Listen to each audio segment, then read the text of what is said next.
Let's head to the US, and while Donald Trump wraps up his trip to the Middle East, is Putin just playing with the US president after Ukraine leaves the first face-to-face peace talks with Russia dissatisfied? Joining me live is Seattle University Associate Professor of American Politics, Dr. Patrick Schoettmer. And great to have you on the program, Patrick. What do you make of what's happened in these peace talks between Ukraine and Russia? Ukraine left the table very dissatisfied, and it seems like Donald Trump, at this stage, is staying quiet on the whole subject.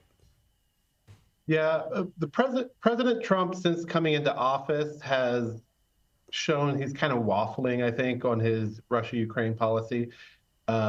Trump himself, I think, just wants a deal more than anything else, although over the last year or two, we've seen the Republican base become much more anti-Ukraine.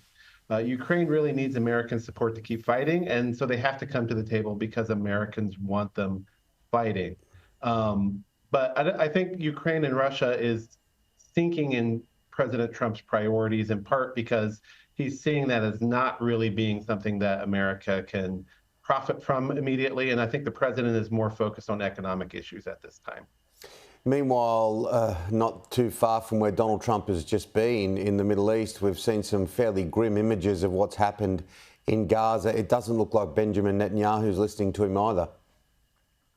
Yeah, I would say President Trump is sort of approaching the Gaza issue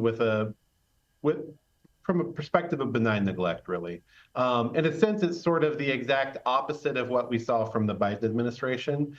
Biden tried to hug the Netanyahu administration closely in public, but then pressure them in private. We can see from this trip to the Middle East that President Trump isn't really paying much attention to Netanyahu publicly, but he also doesn't really seem to be imposing really any pressure on him to adhere to international norms, which has sort of been, what he's been doing all throughout this trip to the Middle East. He's been sort of announcing an American disinterest in human rights issues and an American focus on economic issues.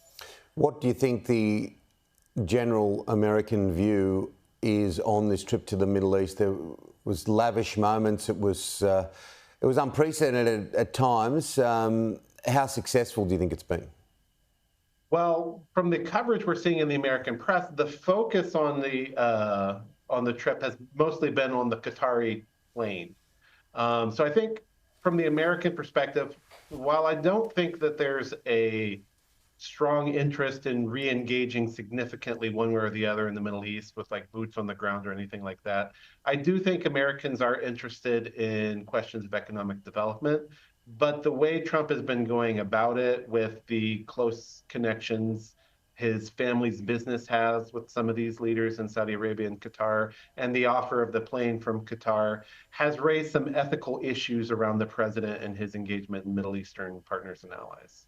Meanwhile, the whole debate around tariffs, the heat's been taken out of it somewhat. Yes, I think we've seen President Trump recognizing that domestically, at least, the tariff policy is a little bit of a loser. So we've seen him try to elevate deals like the one we saw with the UK last week, or the ratcheting back of tariffs between the US and China this week, as ways to lift up some of the pressure. But major American retailers like Walmart have been announcing that they're going to have to start raising prices due to the tariff costs. We've seen Chinese exporters like Temu cut back and end their sales to the U.S. And then we had that whole snafu a couple weeks ago with Amazon suggesting that at least on some products they might list the tariff-imposed costs. All of these have imposed a pretty significant hit to the president's popularity on the economy and his economic management, which has always been his strength even back to his first term, and raised discontent in the Republican caucus itself, which is making it harder for him to push forward his budget proposals in the House. Just mentioning the whole idea of popularity, he cruised to power almost on a cloud in November, but at this point, as we look heading into June, that his opinion rating or his popularity is starting to wane quite significantly. The approval rating of Donald Trump is one of the lowest it's ever been. Yeah, well, he won the election with about 49% of the vote. So he won a solid victory, but I wouldn't call it an overwhelming victory. But compared to his first election, definitely it was a much stronger victory. But particularly since the introduction of tariffs, we've seen a nosediving of the president's approval ratings.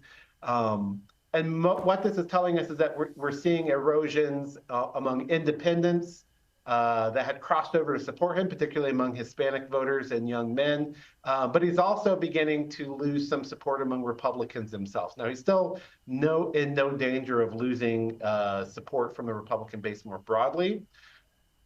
But even a little bit of erosion there, because that's such a solid base of support, can, in the opinion approval polls, help to solidify this story that we have that he's beginning to sink down into levels where it's safer for Republicans to ignore him.